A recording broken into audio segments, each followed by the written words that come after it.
ಓಂ ಶ್ರೀ ಗುರುಭ್ಯೋ ನಮಃ. ಪ್ರಿಯ ಸ್ನೇಹಿತರೆ, ಎಲ್ಲರಿಗೂ ನಮಸ್ಕಾರ.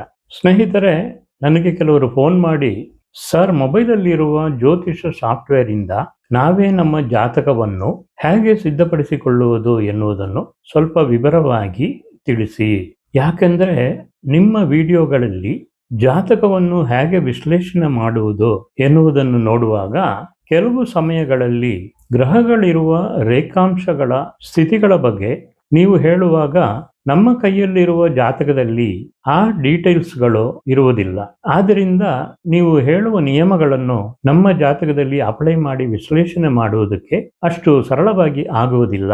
ಆದ್ದರಿಂದ ಯಾವುದೇ ಒಂದು ಜ್ಯೋತಿಷ ಮೊಬೈಲ್ ಸಾಫ್ಟ್ವೇರ್ ಮೂಲಕವಾಗಿ ಒಂದು ಜಾತಕದಲ್ಲಿ ನಿಮ್ಮ ವಿಡಿಯೋಗಳಲ್ಲಿ ತಿಳಿಸಿರುವ ಹಾಗೆ ಎಲ್ಲ ಗ್ರಹಗಳ ಸ್ಫುಟಗಳು ಯಾವ ನಕ್ಷತ್ರದಲ್ಲಿ ಸ್ಥಿತವಾಗಿರುತ್ತವೆ ಎನ್ನುವ ಇತರ ವಿವರಗಳನ್ನು ಹೇಗೆ ಕಲೆಕ್ಟ್ ಮಾಡಿ ನಮ್ಮ ಜಾತಕವನ್ನು ನಾವೇ ಸಿದ್ಧಪಡಿಸಿಕೊಳ್ಳುವುದು ಎನ್ನುವುದನ್ನು ಸ್ವಲ್ಪ ವಿವರವಾಗಿ ತಿಳಿಸಿ ಎಂದು ಹೇಳಿದ್ದಾರೆ. ಆದ್ದರಿಂದ ಈ ವಿಡಿಯೋ ಹಾಕಬೇಕಾಗಿರುವ ಕಡ್ಡಾಯ ಉಂಟಾಗಿತ್ತು. ಆದ್ದರಿಂದ ಸ್ನೇಹಿತರೆ, ನೀವು ಯಾವುದೇ ಒಂದು ಫ್ರೀ ಜ್ಯೋತಿಷ ಸಾಫ್ಟ್ವೇರ್ ಅನ್ನು ನಿಮ್ಮ ಮೊಬೈಲಲ್ಲಿ, ಇಲ್ಲಿ ಉದಾಹರಣೆಗೆ ನಿಮ್ಮ ಮೊಬೈಲಲ್ಲಿರುವ ಪ್ಲೇ ಸ್ಟೋರ್ ಐಕಾನ್ ಅನ್ನು ಕ್ಲಿಕ್ ಮಾಡಿ ಅದರಲ್ಲಿ ಸರ್ಚ್ ಅಲ್ಲಿ ಫ್ರೀ ಅಸ್ಟ್ರಾಲಜಿ ಸಾಫ್ಟ್ವೇರ್ ಅಂತ ಟೈಪ್ ಮಾಡಿ, ಅಥವಾ ಜ್ಯೋತಿಷ್ ಆಪ್ ಅಥವಾ ದಿವ್ಯ ಚಾಕ್ಷು ಎಂದು ಟೈಪ್ ಮಾಡಿ. ಇದರಲ್ಲಿ ಯಾವುದನ್ನು ಬೇಕಾದರೂ ನೀವು ಡೌನ್ಲೋಡ್ ಮಾಡಿಕೊಳ್ಳಬಹುದು. ಅದು ಡೌನ್ಲೋಡ್ ಆದ ಮೇಲೆ ನಿಮ್ಮ ಮೊಬೈಲ್ ಸ್ಕ್ರೀನ್ ನಲ್ಲಿ ಇನ್ಸ್ಟಾಲ್ಡ್ ಓಪನ್ ಎನ್ನುವ ಇನ್ಫಾರ್ಮೇಶನ್ ಬರುತ್ತದೆ. ನಾನು ಮೊದಲೇ ಈ ಸಾಫ್ಟ್ವೇರ್ ಅನ್ನು ಡೌನ್ಲೋಡ್ ಮಾಡಿ ಇಟ್ಕೊಂಡಿರುವುದರಿಂದ ಇಲ್ಲಿ ಓಪನ್ ಅಂತ ತೋರಿಸುತ್ತಿದೆ. ಅದರಲ್ಲಿರುವ ಓಪನ್ ಅನ್ನು ಕ್ಲಿಕ್ ಮಾಡಿದರೆ ನಿಮಗೆ ಜ್ಯೋತಿಷ ಸಾಫ್ಟ್ವೇರ್ ಓಪನ್ ಆಗುತ್ತದೆ. ಇದುವರೆಗೆ ನಾನು ಹೇಳಿದ್ದನ್ನು ಮಾಡಕ್ಕೆ ನಿಮಗೆ ಬರೀ ಒಂದು 5 ನಿಮಿಷದೊಳಗೆ ಆಗುತ್ತೆ. ಇನ್ನೇನು ನಿಮ್ಮ ಜಾತಕವನ್ನು ನೀವೇ ತಯಾರು ಮಾಡಿಕೊಳ್ಳಬಹುದು. ನಿಮ್ದು ಮಾತ್ರ ಅಲ್ಲ, ಯಾರದೇ ಆದ್ರೂ ಅವರ ಜಾತಕಗಳನ್ನು ತಯಾರಿಸಿಕೊಳ್ಳಬಹುದು. ಇವಾಗ ಒಂದು ವೈಟ್ ಪೇಪರ್ ಅಲ್ಲಿ ಒಂದು ಜಾತಕವನ್ನು ವಿಶ್ಲೇಷಣೆ ಮಾಡುವುದಕ್ಕೆ ಬೇಕಾಗಿರುವ ವಿವರಗಳನ್ನು ಎಂಟ್ರಿ ಮಾಡುವುದಕ್ಕೆ ಬೇಕಾಗಿರುವ ಫಾರ್ಮೆಟ್ ಅನ್ನು ಇಲ್ಲಿ ತೋರಿಸಿದ ಹಾಗೆ ತಯಾರು ಮಾಡಿ ಇಟ್ಟುಕೊಳ್ಳಬೇಕು. ಇದಕ್ಕೆ ಜನನ ಜಾತಕ ಫಾರ್ಮೆಟ್ ಅಂತ ಹೇಳುತ್ತಾರೆ. ಮೊದಲನೇದಾಗಿ ಜಾತಕರ ಹೆಸರು, ಅವರು ಗಂಡ ಅಥವಾ ಹೆಣ್ಣ, ಅವರ ತಂದೆಯ ಮತ್ತು ತಾಯಿಯ ಹೆಸರು, ಜನಿಸಿದ ತಾರೀಕು, ಜನಿಸಿದ ಸಮಯ, ಜನಿಸಿದ ಊರು, ಇದೆಲ್ಲ ಪ್ರಾಮುಖ್ಯವಾದ ವಿವರಗಳು. ಖಂಡಿತ ಒಂದು ಜಾತಕವನ್ನು ತಯಾರು ಮಾಡುವಾಗ ಇರಬೇಕಾಗಿದ್ದು ವಿವರಗಳು. ಪಕ್ಕದಲ್ಲಿ ರಾಶಿ ಕುಂಡ್ಲಿ, ಜನಿಸಿದ ದಿನದಲ್ಲಿ ಗ್ರಹಗಳು ಯಾವ ಯಾವ ರಾಶಿಯಲ್ಲಿ ಯಾವ ಯಾವ ರೇಖಾಂಶದಲ್ಲಿ ಸ್ಥಿತವಾಗಿರುತ್ತವೆ ಎನ್ನುವುದನ್ನು ಗುರುತಿಸಿಕೊಳ್ಳುವುದಕ್ಕಾಗಿ ಕೊಡಲಾಗಿದೆ.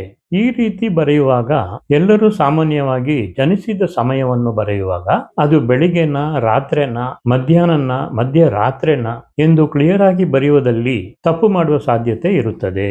ಅದನ್ನು AM ಹಾಕುವುದಾ ಅಥವಾ PM ಹಾಕುವುದಾ ಎನ್ನುವ ಗೊಂದಲಗಳು ಬರುತ್ತದೆ. ಅಂದರೆ ಮಧ್ಯಾಹ್ನ 12:05 12:05 AM ಅಂತ ಬರೆಯುವುದಾ ಅಥವಾ 12:05 PM ಅಂತ ಬರೆಯುವುದಾ ಎನ್ನುವ ಗೊಂದಲ ಖಂಡಿತ ಇರುತ್ತದೆ. ಆದ್ದರಿಂದ ಯಾವ ಗೊಂದಲವೂ ಇಲ್ಲದೆ ಬರೆಯಬೇಕಂದ್ರೆ ರೈಲ್ವೆ ಟೈಮ್ ಎಂದು ಹೇಳುವ 24 ಗಂಟೆ ಫಾರ್ಮೆಟ್ ಅಲ್ಲಿ ಬರೆಯಬೇಕು. ಅಂದ್ರೆ ಮಧ್ಯರಾತ್ರಿ 12:01 0.01 ಅವರ್ಸ್ ಎಂದು ಗುರುತಿಸುತ್ತಾರೆ. ಮಧ್ಯರಾತ್ರಿ 12 ಗಂಟೆ ಆದ ಮೇಲೆ ಮಾರನೇ ದಿನದ ತಾರೀಖನ್ನು ಹಾಕಬೇಕು. ಉದಾಹರಣೆಗೆ ರವಿವಾರ ಸಂಜೆ ಆದ್ಮೇಲೆ ಬರುವ ಮಧ್ಯರಾತ್ರಿ 12 ಗಂಟೆಯೊಳಗೆ ಜನಿಸಿರುವ ಮಗುವಿಗೆ ರವಿವಾರ ಲೆಕ್ಕದಲ್ಲಿ ತಗೊಳ್ಬೇಕು. ರವಿವಾರ ಮಧ್ಯರಾತ್ರಿ 12:01 ಜನಿಸಿದ ಮಗುವಿಗೆ ಸೋಮವಾರ ಬೆಳಿಗ್ಗೆ 1 ನಿಮಿಷ ಅಂದ್ರೆ 0.01 ಗಂಟೆ ಎಂದು ಗುರುತಿಸಬೇಕು. ಸೋಮವಾರ ಮಧ್ಯಾಹ್ನ 12 ಗಂಟೆಗೆ 12 ಅವರ್ಸ್ ಎಂದು, ಮತ್ತೆ ಮಧ್ಯಾಹ್ನ 1 ಗಂಟೆಗೆ 13 ಅವರ್ಸ್ ಎಂದು ಗುರುತಿಸಬೇಕು. ಅಂದ್ರೆ 13 ಗಂಟೆ ಅಂತ ಗುರುತಿಸಬೇಕು. ಸೋಮವಾರ ರಾತ್ರಿ 23:59 23:59 ಅವರ್ಸ್ ಎನ್ನುವುದು ಸೋಮವಾರ ರಾತ್ರಿ 11:59 ಗುರುತಿಸುತ್ತದೆ. ಆಮೇಲೆ ರಾತ್ರಿ 12 ಗಂಟೆ ಮೇಲೆ ಮಂಗಳವಾರ ಲೆಕ್ಕಕ್ಕೆ ತಗೊಳ್ಬೇಕು. ಇದಕ್ಕೆ ರೈಲ್ವೆ ಟೈಮಿಂಗ್ಸ್ ಅನ್ನುತ್ತಾರೆ. ಇದನ್ನು ಇಂಟರ್ನ್ಯಾಷನಲ್ ಲೆವೆಲ್ ಅಲ್ಲಿ ಫಾಲೋ ಮಾಡುವುದರಿಂದ ಇದರಲ್ಲಿ ಯಾವ ಗೊಂದಲವೂ ಬರುವುದಿಲ್ಲ. ಕೆಲವು ಸಾಫ್ಟ್ವೇರ್ಗಳಲ್ಲಿ ಜನಿಸಿದ ಟೈಮ್ ಅನ್ನು ಎಂಟ್ರಿ ಮಾಡುವಾಗ ರೈಲ್ವೆ ಟೈಮಲ್ಲಿ ಮಾತ್ರ ಎಂಟ್ರಿ ಮಾಡುವ ಹಾಗೆ ಕೊಟ್ಟಿರುತ್ತಾರೆ. ಆದ್ದರಿಂದ ಸ್ನೇಹಿತರೆ, ಇವತ್ತಿಂದ ಬರ್ತ್ ಟೈಮ್ ಎಂಟ್ರಿ ಮಾಡುವಾಗ ಈ ರೈಲ್ವೆ ಟೈಮ್ ಅನ್ನು ನೆನಪಿಟ್ಟುಕೊಳ್ಳಿ. ಇದು ಸಾಮಾನ್ಯವಾಗಿ ಎಲ್ಲರಿಗೂ ಗೊತ್ತಿರುತ್ತೆ. ಆದರೆ ಕೆಲವು ಹಳೆ ಜಾತಕಗಳಲ್ಲಿ ಸೂರ್ಯೋದಯದಿಂದಲೇ ಹೊಸ ದಿನ ಶುರುವಾಗತ್ತೆ ಎಂದು ಆ ಜ್ಯೋತಿಷರು ಮಧ್ಯರಾತ್ರಿ 2 ಗಂಟೆಗೆ ಜನಿಸಿದ್ದರೆ ಆ ಮಗುವನ್ನು ಹಿಂದಿನ ದಿನದ ಲೆಕ್ಕದಲ್ಲೇ ಜನಿಸಿರುವುದಾಗಿ ಬರೆದಿರುತ್ತಾರೆ. ಆದರೆ ಈಗಿನ ಕಾಲದಲ್ಲಿ ಕೈಯಲ್ಲೇ ಜಾತಕವನ್ನು ಬರೆಯುವರು ಬಹಳ ಅಪರೂಪ. ಸಾಫ್ಟ್ವೇರ್ ಅಲ್ಲಿ ಒಂದು ಅಡ್ವಾಂಟೇಜ್ ಏನಂದ್ರೆ ಗಣಿತಗಳು ಬಹಳ ಅಕ್ಯುರೇಟ್ ಆಗಿ ಇರುತ್ತವೆ. ಮ್ಯಾನುವಲ್ ಆಗಿ ಮಾಡುವಾಗ ಬರುವ ತಪ್ಪುಗಳು ಬರುವುದಿಲ್ಲ. ಜಾತಕದಲ್ಲಿ ಮತ್ತೊಂದು ಮುಖ್ಯವಾದ ವಿಷಯ ಏನಂದ್ರೆ ಅಯನಾಂಶ ಎನ್ನುವ ಒಂದು ಸೆಟ್ಟಿಂಗ್. ಇದು ಸಾಫ್ಟ್ವೇರ್ ಅಲ್ಲಿ ಇರುತ್ತದೆ. ಅಯನಾಂಶಗಳ ಬಗ್ಗೆ ನಾವು ಮತ್ತೊಂದು ವಿಡಿಯೋದಲ್ಲಿ ಇನ್ನೂ ವಿವರವಾಗಿ ನೋಡೋಣ. ಸದ್ಯಕ್ಕೆ ನಮ್ಮ ಭಾರತ ದೇಶದಲ್ಲಿ ಸಾಮಾನ್ಯವಾಗಿ ಎಲ್ಲರೂ ಲಹರಿ ಅಯನಾಂಶವನ್ನು ಉಪಯೋಗಿಸುತ್ತಾರೆ. ಇವತ್ತಿನ ದಿನ ಅಂದ್ರೆ 9/9/2025 ಲಹರಿ ಅಯನಾಂಶ 24 ಡಿಗ್ರಿ 12 ನಿಮಿಷ 57 ಸೆಕೆಂಡ್ ಅಲ್ಲಿ ಇರುತ್ತದೆ. ನೀವು ಏನು ಮಾಡುವುದು ಬೇಡ. ಇಲ್ಲಿ ತೋರಿಸಿದ ಹಾಗೆ ಸಾಫ್ಟ್ವೇರ್ ಅಲ್ಲಿ ಇರುವ ಪ್ರಿಫರೆನ್ಸ್ ಅಲ್ಲಿ ಬೇಕಾಗಿರುವ ಅಯನಾಂಶವನ್ನು ಸೆಲೆಕ್ಟ್ ಮಾಡಿಕೊಳ್ಳಬಹುದು. ನಮ್ಮ ಭಾರತ ದೇಶದಲ್ಲಿ ಹೆಚ್ಚು ಕಡಿಮೆ 15ಕ್ಕೂ ಮೇಲಿನ ಅಯನಾಂಶಗಳನ್ನು ಉಪಯೋಗ ಮಾಡುತ್ತಾರೆ. ಆದರೆ ಹೆಚ್ಚಿನವರು ಲಹರಿ ಅಯನಾಂಶವನ್ನೇ ಉಪಯೋಗಿಸುತ್ತಾರೆ. ಸ್ನೇಹಿತರೆ, ಇಲ್ಲಿ ಇವಾಗ ನೀವು ಜಾತಕದ ಫಾರ್ಮೆಟ್ ಅನ್ನು ನೋಡಬಹುದು. ನಾನು ಹೇಳಿದ ಹಾಗೆ ಜ್ಯೋತಿಷ ಸಾಫ್ಟ್ವೇರ್ ಅನ್ನು ನೀವು ಡೌನ್ಲೋಡ್ ಮಾಡಿಕೊಂಡಿದ್ದೀರಾ. ಉದಾಹರಣೆಗೆ ಆಗಸ್ಟ್ ತಿಂಗಳು 1ನೇ ತಾರೀಕು 2025 ಬೆಳಗ್ಗೆ 6:30 ಜನಿಸಿರುವ ಒಂದು ಮಗುವಿನ ಜಾತಕವನ್ನು ತಯಾರು ಮಾಡೋಣ.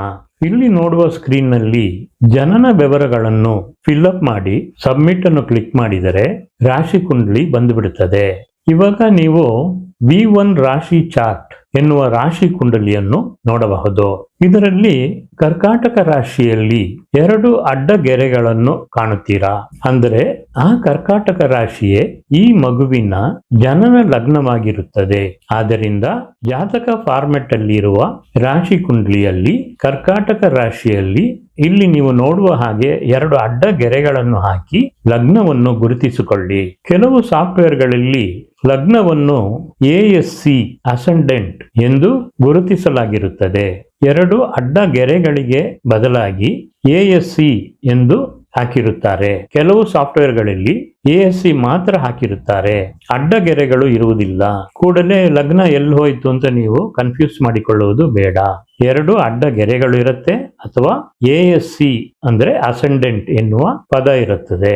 ಇಲ್ಲಿ ನೀವು ನೋಡುವ ಸ್ಕ್ರೀನ್ ನಲ್ಲಿ ಅದೇ ಕರ್ಕಾಟಕ ಲಗ್ನದಲ್ಲಿ ME 14 ಡಿಗ್ರಿ ಎಂದು ಇರುವುದು ಮೆರ್ಕುರಿ ಎನ್ನುವ ಬುಧ ಗ್ರಹವನ್ನು ಗುರುತಿಸುತ್ತದೆ. 14 ಎನ್ನುವುದು ಮೆರ್ಕುರಿ 14 ಡಿಗ್ರಿಯಲ್ಲಿ ಸ್ಥಿತವಾಗಿರುವುದನ್ನು ಗುರುತಿಸುತ್ತದೆ. ಮತ್ತು ಒಂದು ಗ್ರಹವನ್ನು ಮೆರ್ಕುರಿ ಒಂದು 2 ಬ್ರಾಕೆಟ್ ಒಳಗೆ ಹಾಕಿದ್ರೆ ಅದು ವಕ್ರಿಯಾಗಿರುತ್ತದೆ ಎಂದು ಗುರುತಿಸಿಕೊಳ್ಳಿ. ಅದೇ ಕರ್ಕಾಟಕ ರಾಶಿಯಲ್ಲಿ SU 14 ಡಿಗ್ರಿ ಎಂದು ಸನ್ ಎನ್ನುವ ಸೂರ್ಯ ಗ್ರಹವನ್ನು ಗುರುತಿಸುತ್ತದೆ. ಆದ್ದರಿಂದ ನಿಮ್ಮ ಫಾರ್ಮೆಟ್ ಅಲ್ಲಿ ಕರ್ಕಾಟಕ ರಾಶಿಯಲ್ಲಿ ಸೂರ್ಯನನ್ನು 14 ಡಿಗ್ರಿಯಲ್ಲಿ ಇರುವುದಾಗಿ ಗುರುತಿಸಿಕೊಳ್ಳಿ. ಅದೇ ರೀತಿ ಸಿಂಹ ರಾಶಿಯಲ್ಲಿ MD ಅಂದ್ರೆ ಮಾಂದಿ, KE ಅಂದ್ರೆ ಕೇತು ಎಂದು ಗುರುತಿಸಿಕೊಳ್ಳಿ. ಕೇತು ಯಾವಾಗಲೂ ವಕ್ರಿಯಾಗಿರುವುದರಿಂದ ಅದನ್ನು ಬ್ರಾಕೆಟ್ ಒಳಗೆ ಹಾಕಲಾಗಿದೆ. ಹಾಗೆ ಕನ್ಯಾ ರಾಶಿಯಲ್ಲಿ MA ಅಂದ್ರೆ ಮಾರ್ಸ್ ಎನ್ನುವ ಕುಜನನ್ನು ಗುರುತಿಸಿಕೊಳ್ಳಿ. ತುಲಾ ರಾಶಿಯಲ್ಲಿ MO ಅಂದರೆ ಮೂನ್ ಎನ್ನುವ ಚಂದ್ರನನ್ನು ಗುರುತಿಸಿಕೊಳ್ಳಿ. ಕುಂಭರಾಶಿಯಲ್ಲಿ RA ಅಂದ್ರೆ ರಾಹು ಎನ್ನುವ ರಾಹು ಗ್ರಹವನ್ನು ಗುರುತಿಸಿಕೊಳ್ಳಿ. ಅದೇ ರೀತಿ ಮೀನರಾಶಿಯಲ್ಲಿ SA ಅಂದರೆ ಸ್ಯಾಟರ್ನ್ ಎನ್ನುವ ಶನಿ ಗ್ರಹವನ್ನು ಗುರುತಿಸಿಕೊಳ್ಳಿ. ಶನಿ ಇಲ್ಲಿ ಬ್ರಾಕೆಟ್ ಅಲ್ಲಿ ಇರುವುದರಿಂದ ಶನಿ ವಕ್ರಿಯಾಗಿದ್ದಾನೆ ಎಂದು ಅರ್ಥ ಮಾಡಿಕೊಳ್ಳಿ. ಮಿಥುನ ರಾಶಿಯಲ್ಲಿ VE ಅಂದರೆ ವೀನಸ್ ಎನ್ನುವ ಶುಕ್ರ ಮತ್ತು JU ಅಂದರೆ ಜುಪಿಟರ್ ಎನ್ನುವ ಗುರು ಗ್ರಹವನ್ನು ಗುರುತಿಸಿಕೊಳ್ಳಿ. ಇವಾಗ ಇಲ್ಲಿ ತೋರಿಸಿದ ಹಾಗೆ ರಾಶಿ ಕುಂಡಲಿಯಲ್ಲಿ 9 ಗ್ರಹಗಳು, ಮಾಂದಿ ಮತ್ತು ಲಗ್ನ ಎಲ್ಲದನ್ನು ಗುರುತಿಸಿಕೊಂಡಿರುತ್ತೀರಾ. ಆ ಗ್ರಹಗಳ ಜೊತೆಗೆ ಕೆಲವು ಸಿಂಬಲ್ಗಳನ್ನು ಕೊಟ್ಟಿದ್ದಾರೆ. ಆ ಸಿಂಬಲ್ಗಳ ಬಗ್ಗೆ ಬೇರೆ ಒಂದು ವಿಡಿಯೋದಲ್ಲಿ ತಿಳಿಸುತ್ತೇನೆ. ರಾಶಿ ಕುಂಡಲಿ ಆದ್ಮೇಲೆ ಸ್ಕ್ರೀನ್ ನಲ್ಲಿ ರಾಶಿ ಕುಂಡಲಿಯ ಕೆಳಗೆ ಲಗ್ನ ಮತ್ತು ಗ್ರಹಗಳು ಯಾವ ರೇಖಾಂಶದಲ್ಲಿ, ಯಾವ ನಕ್ಷತ್ರದಲ್ಲಿ, ಯಾವ ನಕ್ಷತ್ರ ಪಾದದಲ್ಲಿ ಸ್ಥಿತವಾಗಿರುತ್ತವೆ ಎನ್ನುವ ವಿವರಗಳನ್ನು ಕೊಟ್ಟಿರುತ್ತಾರೆ. ಉದಾಹರಣೆಗೆ ಲಗ್ನ ಸ್ಥಿತವಾಗಿರುವ ರೇಖಾಂಶ 03S 19 ಡಿಗ್ರಿ 45 ನಿಮಿಷ 26 ಸೆಕೆಂಡುಗಳು ಎಂದು ಇರುತ್ತದೆ. 03S ಅಂದರೆ ಮೇಷರಾಶಿಯಿಂದ 3 ರಾಶಿಗಳ ನಂತರ ಅಂದರೆ 4ನೇ ರಾಶಿ ಎಂದು ಪರಿಗಣಿಸಬೇಕು. ಮೇಷದಿಂದ 3ನೇ ರಾಶಿಗಳ ನಂತರ 4ನೆಯದಾಗಿ ಇರುವ ಕರ್ಕಾಟಕ ರಾಶಿಯಲ್ಲಿ 19 ಡಿಗ್ರಿ 45 ನಿಮಿಷ 26 ಸೆಕೆಂಡುಗಳಲ್ಲಿ ಲಗ್ನ ಸ್ಥಿತವಾಗಿರುತ್ತದೆ ಎಂದು ಗುರುತಿಸಿಕೊಳ್ಳಿ. ಅದೇ ರೀತಿ ಮಾರ್ಸ್ ಎನ್ನುವ ಕುಜ ಸ್ಥಿತವಾಗಿರುವ ರೇಖಾಂಶ 05S 2 ಡಿಗ್ರಿ 7 ನಿಮಿಷ 6 ಸೆಕೆಂಡುಗಳು ಎಂದು ಇರುತ್ತದೆ. 05S ಅಂದರೆ ಮೇಷದಿಂದ 5 ರಾಶಿಗಳ ನಂತರ 6ನೆಯದಾಗಿರುವ ಕನ್ಯಾ ರಾಶಿಯಲ್ಲಿ 2 ಡಿಗ್ರಿ 7 ನಿಮಿಷ 6 ಸೆಕೆಂಡುಗಳಲ್ಲಿ ಕುಜಗ್ರಹ ಸ್ಥಿತವಾಗಿರುತ್ತದೆ ಎಂದು ಗುರುತಿಸಿಕೊಳ್ಳಬೇಕು. ಆ ಗ್ರಹಗಳ ರೇಖಾಂಶಗಳ ಪಕ್ಕದಲ್ಲಿ ಆ ಗ್ರಹಗಳು ಯಾವ ನಕ್ಷತ್ರದಲ್ಲಿ ಸ್ಥಿತವಾಗಿರುತ್ತವೆ ಎನ್ನುವ ವಿವರಗಳು ಕೊಡಲಾಗಿದೆ. ಇದೇ ರೀತಿ ಎಲ್ಲಾ ಗ್ರಹಗಳಿಗೂ ಅವು ಸ್ಥಿತವಾಗಿರುವ ರೇಖಾಂಶ ಮತ್ತು ನಕ್ಷತ್ರಗಳು ಮತ್ತು ಆ ನಕ್ಷತ್ರದ 4 ಪಾದಗಳಲ್ಲಿ ಯಾವ ಪಾದದಲ್ಲಿ ಸ್ಥಿತವಾಗಿರುತ್ತದೆ ಎನ್ನುವ ವಿವರಗಳನ್ನು ಜಾತಕ ಫಾರ್ಮೆಟ್ ಅಲ್ಲಿ ಗುರುತಿಸಿಕೊಳ್ಳಬೇಕು. ಅದೇ ರೀತಿ ಇಲ್ಲಿ ಸ್ಕ್ರೀನ್ ನಲ್ಲಿ ನೀವು ನೋಡುವ 3 ಗೆರೆಗಳನ್ನು ಕ್ಲಿಕ್ ಮಾಡಿದರೆ ಪಕ್ಕದಲ್ಲಿ ನೀವು ನೋಡುವ ಮೆನು ಓಪನ್ ಆಗುತ್ತದೆ. ಅದರಲ್ಲಿ ದಶಾ ಎನ್ನುವ ಆಪ್ಷನ್ ಅನ್ನು ಕ್ಲಿಕ್ ಮಾಡಿದರೆ ಈ ಜಾತಕರಿಗೆ ಯಾವ ದಶಾ ನಡೆಯುತ್ತದೆ ಎಂದು ನೋಡಬಹುದು. ಅದರಲ್ಲಿ ಯಾವ ದಶಾ ಯಾವಾಗ ಶುರುವಾಗಿ ಯಾವಾಗ ಅಂತ್ಯವಾಗುತ್ತದೆ ಎಂದು ತಿಳಿದುಕೊಳ್ಳಬಹುದು. ಇದನ್ನು ಇಟ್ಟು ನಡೆಯುವ ಸಂಭವಗಳಿಗೆ ಕಾಲ ನಿರ್ಣಯ ಮಾಡಬಹುದು. ಮಗು ಜನಿಸಿದ ದಿನದಲ್ಲಿ ಚಂದ್ರ ರಾಹುವಿನ ಸ್ವಾತಿ ನಕ್ಷತ್ರದಲ್ಲಿ ಸಂಚಾರ ಮಾಡುವುದರಿಂದ ಜನನ ಕಾಲ ದಶಾವಾಗಿ ರಾಹುವಿನ ದಶಾ ನಡೆಯುತ್ತಿತ್ತು. ಚಂದ್ರನ ರೇಖಾಂಶಗಳ ಪ್ರಕಾರ ರಾಹು ದಶಾದಲ್ಲಿ 3 ವರ್ಷ 10 ತಿಂಗಳು 16 ದಿನಗಳು ಗರ್ಭಕಾಲದಲ್ಲೇ ಕಳೆದು 14 ವರ್ಷ 1 ತಿಂಗಳು 14 ದಿನಗಳು ಕಾಲ ರಾಹು ದಶಾ ಜನಿಸುವಾಗ ಉಳಿದಿತ್ತು. ರಾಹುವಿನ ದಶಾ ಒಟ್ಟು 18 ವರ್ಷಗಳು ಎಂದು ನೆನಪಿಟ್ಟುಕೊಳ್ಳಿ. ಈ ಉಳಿದ ರಾಹು ದಶಾ ಜನಿಸಿದ ದಿನದಿಂದ ಅಂದ್ರೆ 1/8/2025ರಿಂದ 15/9/2039 ವರೆಗೆ ನಡೆಯುತ್ತಿರುತ್ತದೆ. ಆಮೇಲೆ ಗುರು ದಶಾ 15/9/2039ರಿಂದ 16 ವರ್ಷಗಳ ಕಾಲ ನಡೆಯುತ್ತಿರುತ್ತದೆ.